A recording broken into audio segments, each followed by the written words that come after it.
Oh, man, tough match. I mean, Marquette is a really, really good team. They play such clean volleyball, and I felt like we had a best game plan we could have coming into the match, and got beat by a really, really good Marquette opponent. And proud of my group and how they hung in there and battled. Good. Questions for the student athletes, please? What's it just been like to be in Milwaukee the last couple of days? So you guys got to pet some dogs, do all that. What's it just been like to be here these first couple of days? It's been a lot of fun to be able to be here, have this opportunity to be in the NCAA tournament. And we've been here for a few days, so we got to see the city a little bit, and it was a lot of fun. Yeah, it's a lot of fun to explore new places, especially with the team. Like, all of these girls are my best friends, so it's super fun to have these new experiences all together.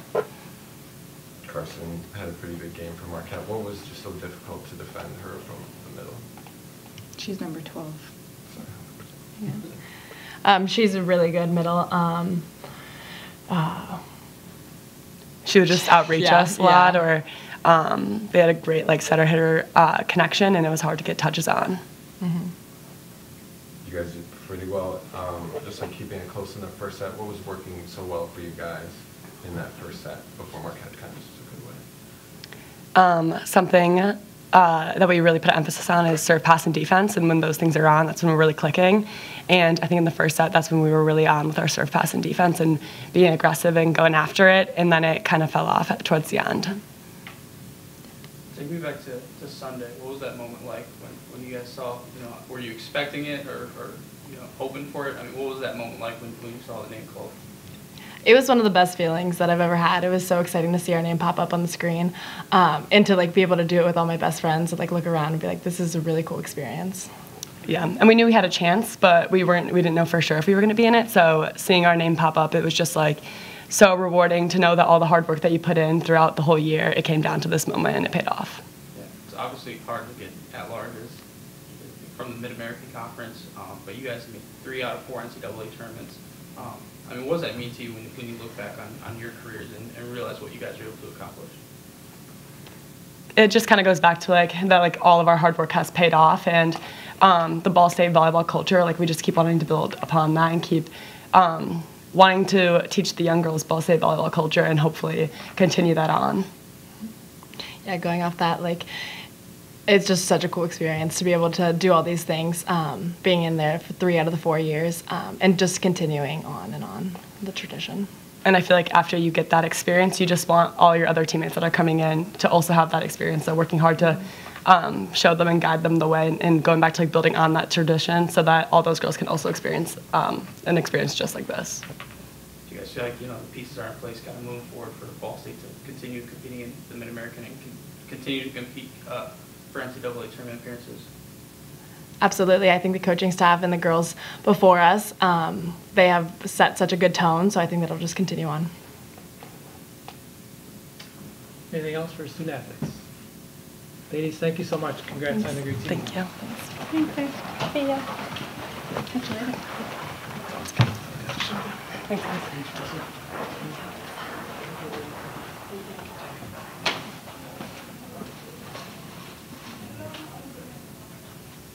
Okay, we'll take questions for Coach, please.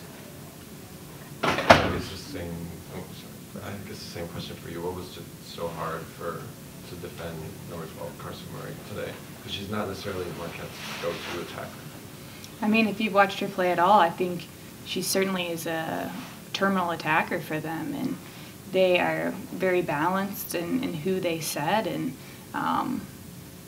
every match that I've watched of her, she's been just as terminal, and I think they got the ball to her a little bit more than typical, and I'm sure they found a matchup. I mean, our size-wise, her versus our middles is certainly an area that I'm sure that they felt like would be a point of emphasis, but she's a great player and has been a great player all year, and so I think, there were certainly a couple times that I felt like they almost misconnected, and she just kind of outreached us and tipped it over, and what are you supposed to do? I mean, those are just kind of, you tip your hat and you say, okay, you go on, and there was probably 3 or 4 of those that added to her totals tonight that I think were a little bit more atypical, that, you just tip your hat when things are falling their way. That kind of stuff happens, but she's a great player and has hit at a high percentage all year, and, I think tonight was no different, minus she got a couple of those that just outreached us and found a way to kind of get it over the net and scored. And she had several overpasses that she put away that kind of gave her a few more kills that I think are show on the stat line as kills, but are a little bit more non-traditional kills.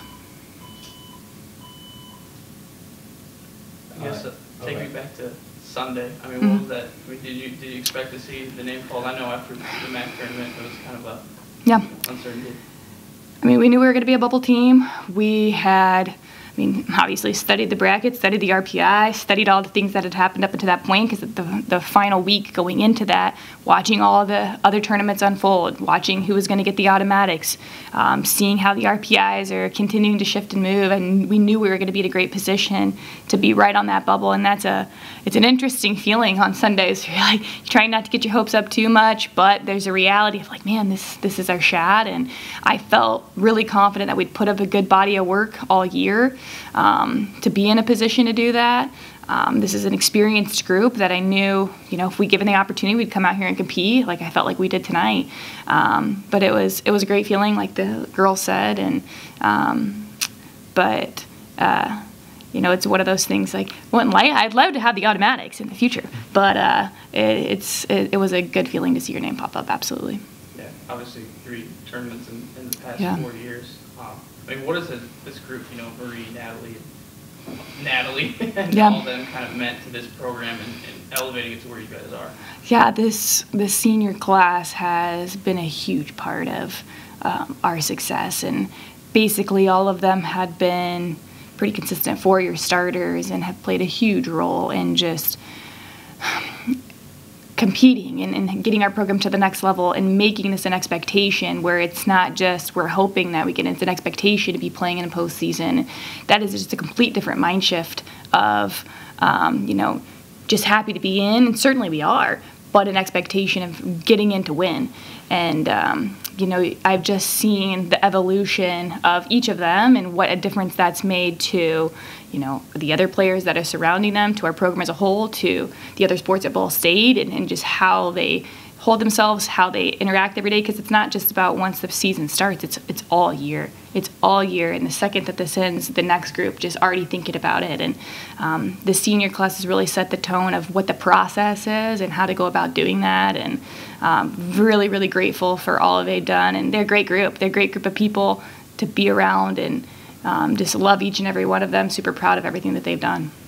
Obviously, saw some of the other faces that we'll see, next year and for years to come tonight. Yep. How confident are you in this group and, replacing the senior class next year to keep that expectation going for your team? Definitely not an easy task to replace some of these people, but that's our job as coaches, is to find what's going to be the next best thing and kind of anticipate what you're going to need. And our freshman class right now didn't get a ton of playing time this year, but I think is absolutely going to be a great class. And our incomings in 2023, same thing. So I feel confident. And again, it's about creating the process, and just as our job is to make sure we're not having that lull. But certainly it's not that you can just replace a class like the 2019 class.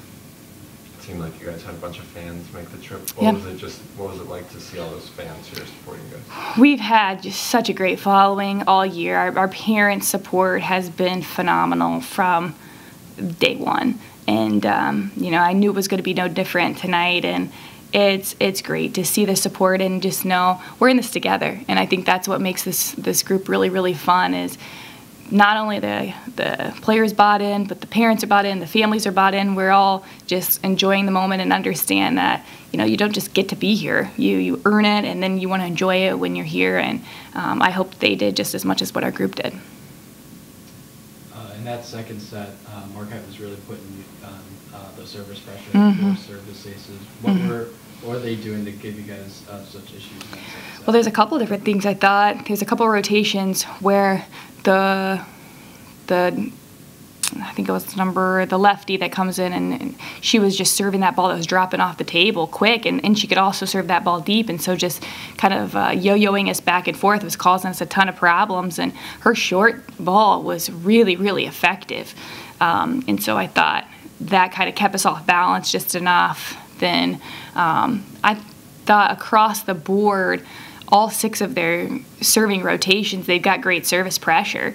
And so and I was joking with their staff, I'm like, can they miss one? You know, because that typically, you know, if you have great pressure, you're going to make some errors. And I felt like that's what they just did a great job tonight of maintaining service pressure, moving people around, but also not making a ton of errors. And that is a really deadly combination. That's why they're in the position that they're in. That's why they've won as many games as they're in, because that's an unsung thing, but absolutely makes a huge difference. Your ability to keep service pressure on people and not make errors, that's going to serve them really well.